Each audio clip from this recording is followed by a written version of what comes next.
Produced by the iLab at WBUR Boston.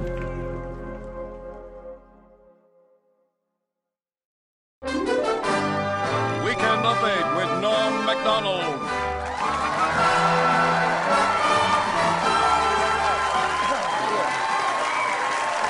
Hi, I'm Norm Macdonald, and now the fake news. Our top story tonight. In an emotional press conference this week, Bob Dole announced that he was resigning from the U.S. Senate, where he had served for nearly 3 decades.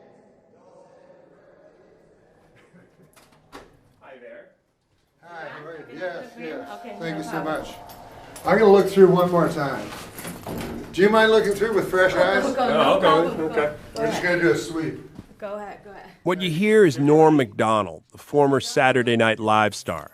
He's getting ready for a high-profile appearance on The Tonight Show with Jimmy Fallon, though you wouldn't know it. Because at the moment, what's really consuming him is where did he put his keys? I don't see it, man. Okay, I just made LCD. Okay. All right. So it's September of 2016. Norm is going on Fallon to promote his comic novel. Some people have branded it a memoir, but it's really not. I mean, there's a character in it named Norm, and he used to be on Saturday Night Live, but most of it is fake. It took time to write, and it kept Norm off the circuit for a few years, which is why this is a perfect chance for him to reintroduce himself and also reinvent himself. Fallon also has Donald J. Trump on the show. Back then, he was just candidate Trump. Not a bad lead-in. Come on, we got to get out of here. She's going to scream at us. Get ready, let's go. Yep. They're going to get mad at me. I'm Start starting to get there. underneath my nostril. So this thing with the keys might seem strange to you, but for me, someone who's spent hours and hours with Norm over the last year, I'm used to this. Norm is always losing things and finding them. Because the Tonight Show's more important, right? Yeah.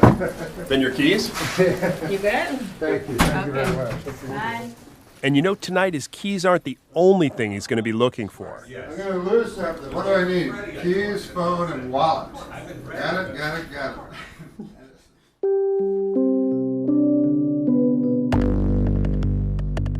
I'm Geoff Edgers, and from WBUR Boston and the Washington Post, this is Edge of Fame, a show about the life that happens before, behind, and beyond the spotlight. This episode is a sneak peek of our plan to take over the podcast world, or something like that. We'll kick off the rest of the season February 15th. I'm the national arts reporter for the Washington Post, and it's my job to go all over the country looking for special stories and characters. So it's only natural that I'd be immersed in Norm Macdonald's world, because Norm is one of the great underappreciated geniuses in comedy and entertainment.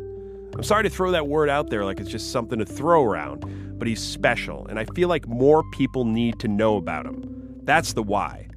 The reason I'm embedded in Norm's life right now is because these 2 days are important. He wouldn't say that, but I think they're crucial as he tries to revitalize his career. And they'll also reveal why mainstream fame is always just beyond his grasp. So some history. Norm was born in Canada in 1959. He was a smart kid and apparently quite withdrawn, the middle of 3 brothers. Norm's father died when he was young. So after bumping around in Canada doing stand-up in the 80s, Norm came to the States. The first you hear of him would be on Star Search, where he appeared and lost. I finally quit smoking, so I feel pretty good about that. I smoked ever since I was a kid, so it's kind of tough for me, I remember once I was 8 years old, little kid, behind my garage, sneaking a cigarette back there, and my dad caught me. He hauled me in, I thought I was in for the strapping of my life, What he did is he pulled out a big cigar. Must have been half the size of my arm, this giant cigar. Stuck it in my mouth, lit it up, made me smoke it, all the way through, right to the end. That's when I started smoking cigars real heavy. He spends some time off camera, writing for The Dennis Miller Show, and then jumping onto the staff of one of the all-time great sitcoms, Roseanne. Then some of his buddies, like Adam Sandler, David Spade, Chris Farley, they got him an audition and a meeting with SNL's grand poobah, Lorne Michaels. It's just a meeting because Norm doesn't really audition. So he goes to meet with Lorne Michaels, and instead of praising him and telling Lorne how great he is, he tells Lorne that he's the wrong guy for the job. He's got no impressions. He's just not good enough. Lorne seems to like this approach, and Norm's hired. Weekend Weekend Update with Norm Macdonald.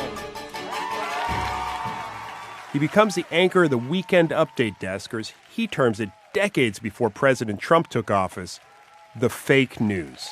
Thanks. I'm Norm Macdonald, and this is the fake news. PLO leader Yasser Arafat announced this week that his wife is pregnant. The happy couple said they really don't care if the child is a boy or a girl, just as long as it hates Jews. Norm was more than a joke reader. He did Weekend Update his way. You know, comics go on and they tell a joke and they know it's not a great joke or the joke doesn't land right, and they roll their eyes and they look apologetically to the audience and say, yeah, okay, I know that wasn't funny. Well, Norm never did that. Even if a joke truly did bomb, Norm believed. He would stare you down, stare right through that TV screen as if to tell you, I don't care whether you like this joke or not. It's mine. Jeffrey Dahmer's relatives are reportedly fighting over what to do with his body. Yeah, that's right.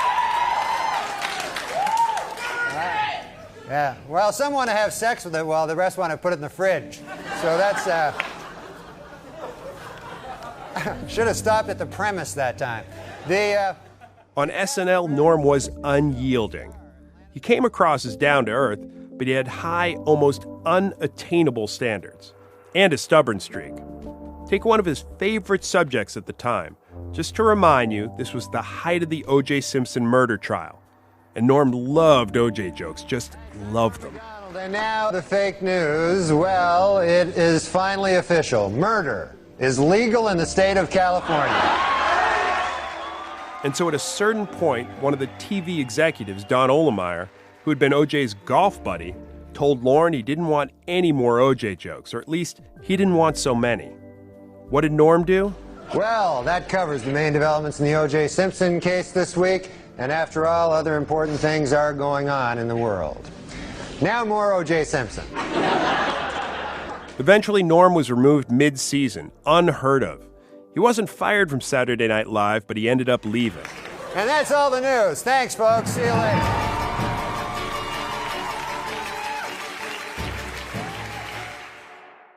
But for me, Norm's leaving SNL was just the beginning. He starred in a movie called Dirty Work that didn't make a ton of money at the box office, but was still very funny. He starred in 2 different sitcoms, and he developed a weird sideline as one of the world's greatest late-night talk show guests. I mean, one time he went on Conan and told this moth joke. Seriously, you could boil this joke down to its essentials and tell it in 20 seconds. You probably know it. The moth goes to a doctor because he's depressed. A moth goes into a podiatrist's office, and the podiatrist's office says, what's the problem? And the moth says, what's the problem? Where do I begin, man? He goes, I go to work for Gregory Linovich, and all day long I work. Honestly, Doc, I don't even know what I'm doing anymore. I don't even know if Gregory Linovich knows. He only knows that he has power over me, and that seems to bring him happiness. Norm turns this into like a 7, 8, 9-minute story that goes down all sorts of roads and dead ends and twists.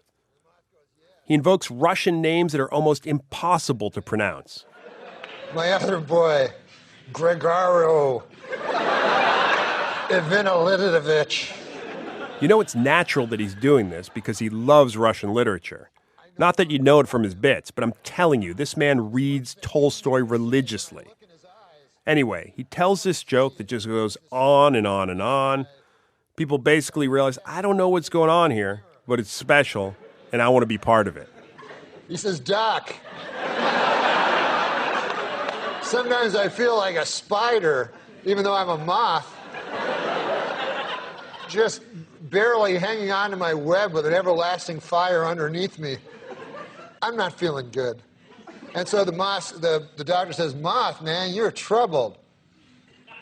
But you should be seeing a psychiatrist. Why on earth did you come here? And then the moth said, because the light was on.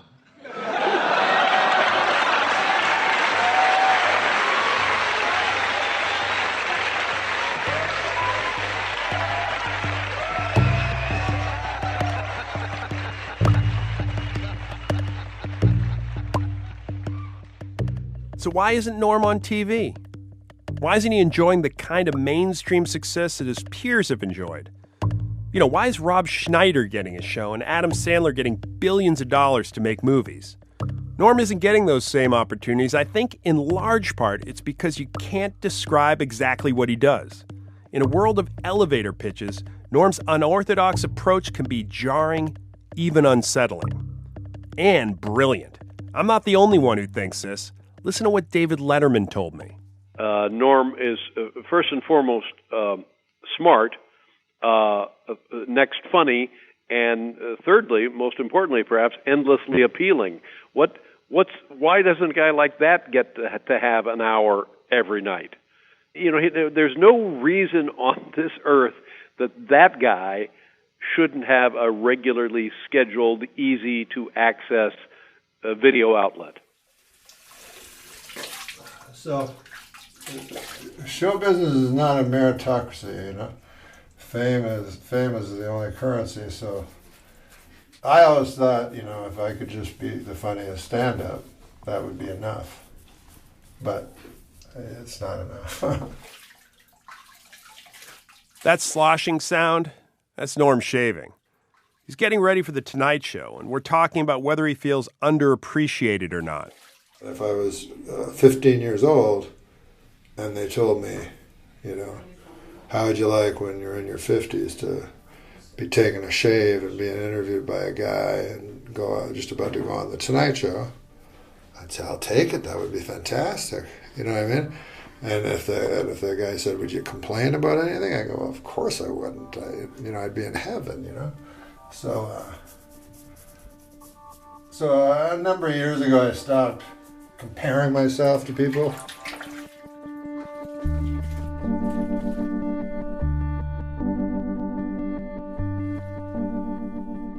I also used to want to have a magazine cover that said, the funniest man alive, you know. They do those every 10 years or so.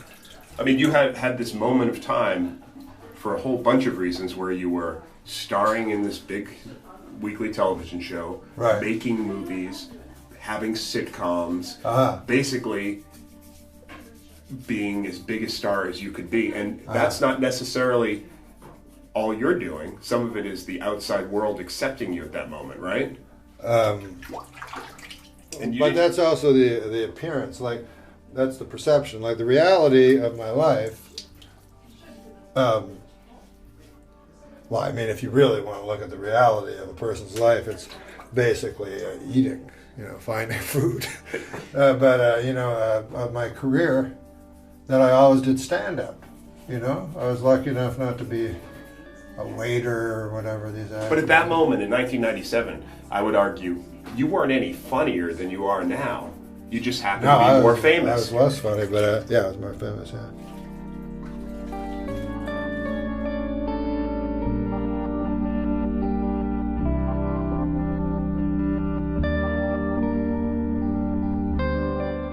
We'll be back with more Norm in a minute.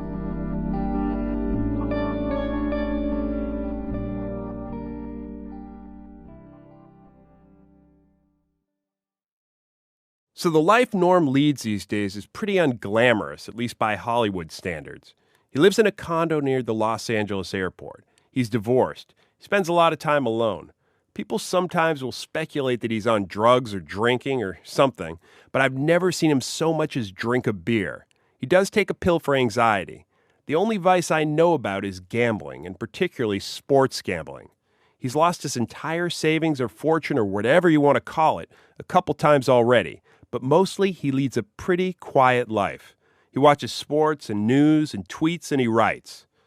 I watched him work on his fake memoir, comic novel, whatever you want to call it, for months.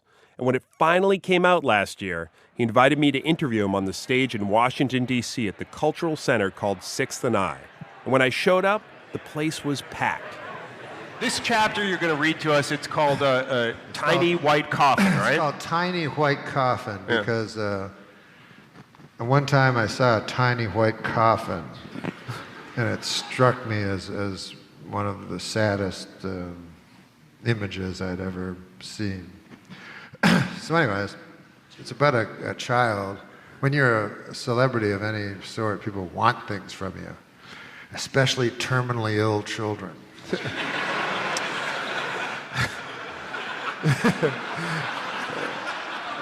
So anyways, there was a Make-A-Wish foundation, and this child wanted to come to SNL. Natural. And watch me throughout the week and see how an idea became a sketch. So I said, okay, that's a wonderful idea. And I talked to him at his bedside, and I got everybody else to scram, And I was saying how touched I was that he wanted to do that. And then he said, I don't want to do that. I just made that up. I haven't liked SNL since Bill Murray left.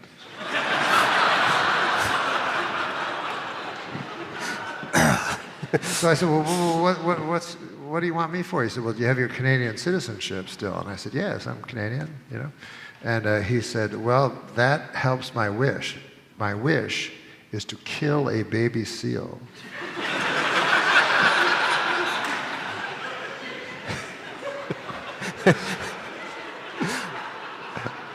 So we took him, me and my buddy. So clearly this isn't true. I don't believe that Norm took a young child out into the wilds to kill a baby seal, but it got a good laugh. But there was another section of the book that I really wanted him to read. To me, it's maybe the most honest and true section you can find. It's about him staring in the mirror and his view of himself. I mean, this part really choked me up when I first read it. When people come to see me do stand-up, it is because somewhere in their memory, I live on SNL, dressed as a young Burt Reynolds, insisting Alex Trebek refer to me as Turt Ferguson. And they come to see me, and I am old and fat, and I don't mention SNL, and I do my answering machine joke that always does well. And they are happily disappointed, and after the show, they stand beside me and take pictures, the way you would with a donkey at the side of a road.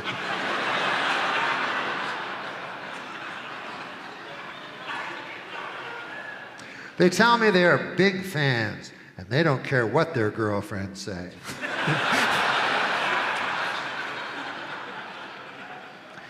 They understand me, even though they know good and well that no one else does. I'm dry, they say. The next time I come to their town, they do not show up. It can be difficult to define yourself by something that happened so long ago and is gone forever. It's like a fellow at the end of the bar telling no one in particular about the silver medal he won in high school track, the one he still wears around his neck. The only thing an old man can tell a young man is that it goes fast, real fast. And if you're not careful, it's too late. Of course, the young man will never understand this truth.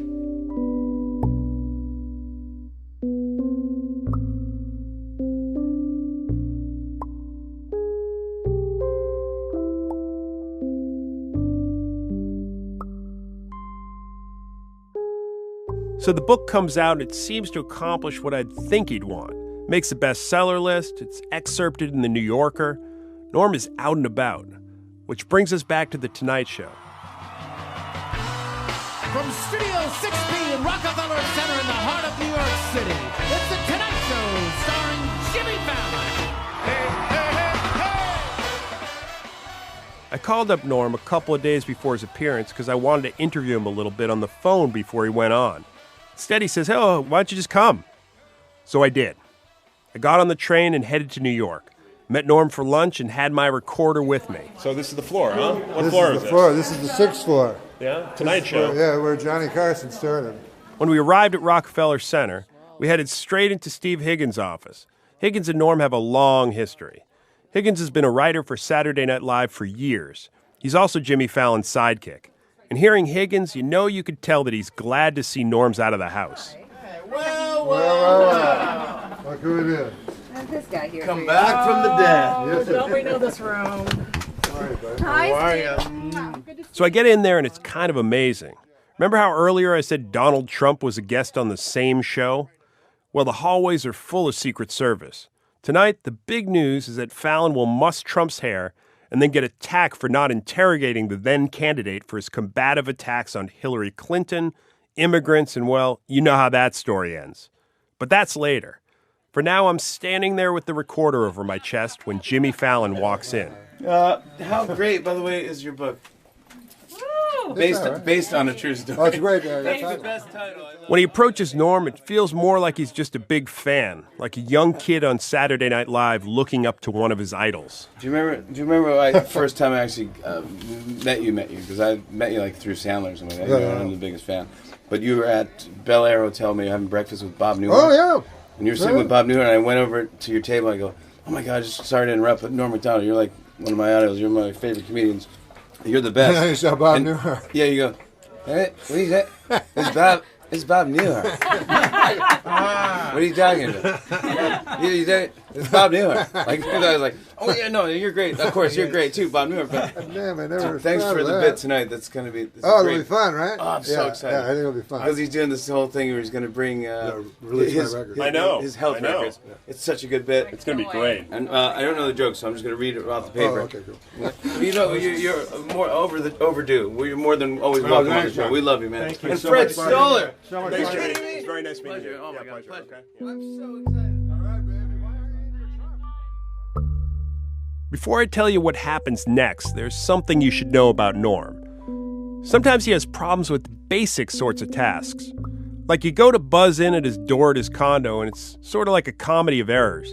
Keeps pressing the button at the wrong time or doesn't know exactly what number for you to call. His mom, who still lives in Canada, would tell me that when he was on SNL, making a lot of money, she would call up his apartment and sometimes wouldn't be able to get through because the phone had been disconnected. Norm just forgot to pay the bill. And in this case, Norm maybe needs someone to hold his jokes, because when he gets to The Tonight Show, he can't find him.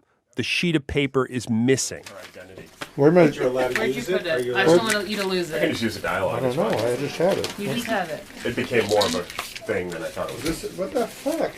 How'd I lose it? It's in the book, I bet. But what I've learned with Norm is not to worry. Just let it be. Be the ball, right?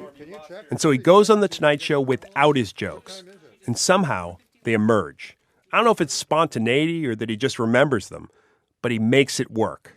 I saw, Mr. Trump was here and he was on Dr. Oz and he released his medical records. So I decided, as, entertainer-in-chief, I decided that I would release I think the American people Oh my goodness. deserve to know. Absolutely, yes. Now, You don't have to do this, Norm. I know, but I feel that it's my duty. Now, I will say I'm a little nervous because I have not looked at this. My doctor gave it to me directly before the show. And it's a sealed envelope. I can attest that Mr. McDonald's blood pressure is an astonishingly excellent 120/80. Hey, fantastic. That's great.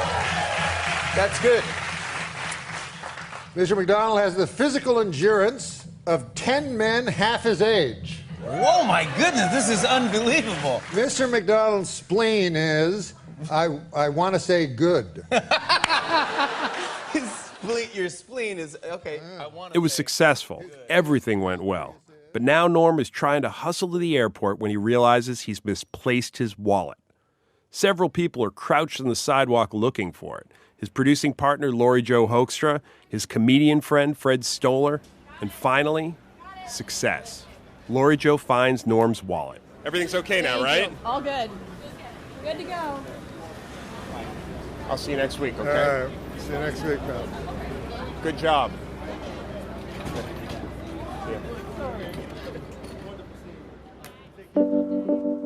So Norm found his wallet that night. I think he also started the process of rediscovering his audience.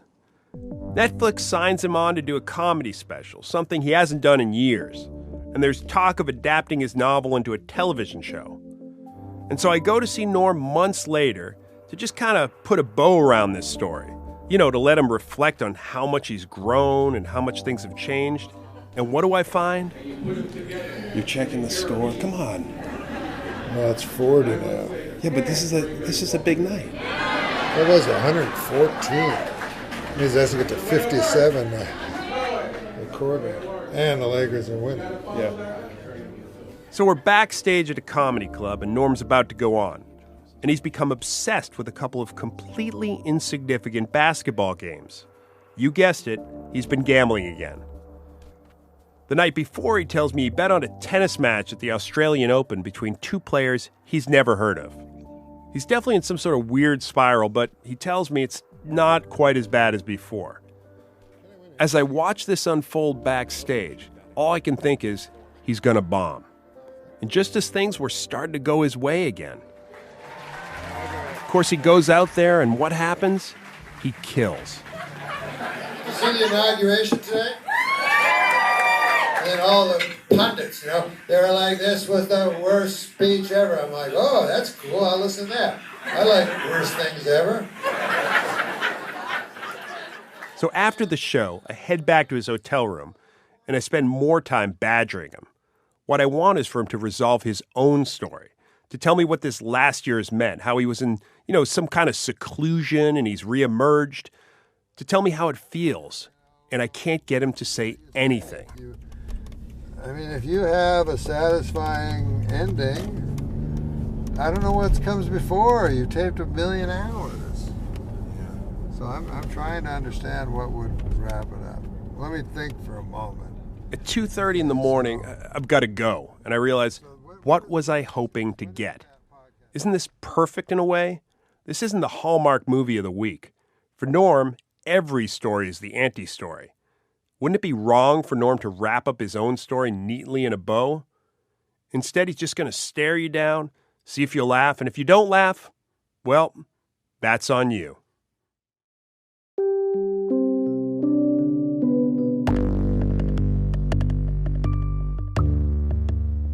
Edge of Fame is a production of The Washington Post and WBUR, Boston's NPR station.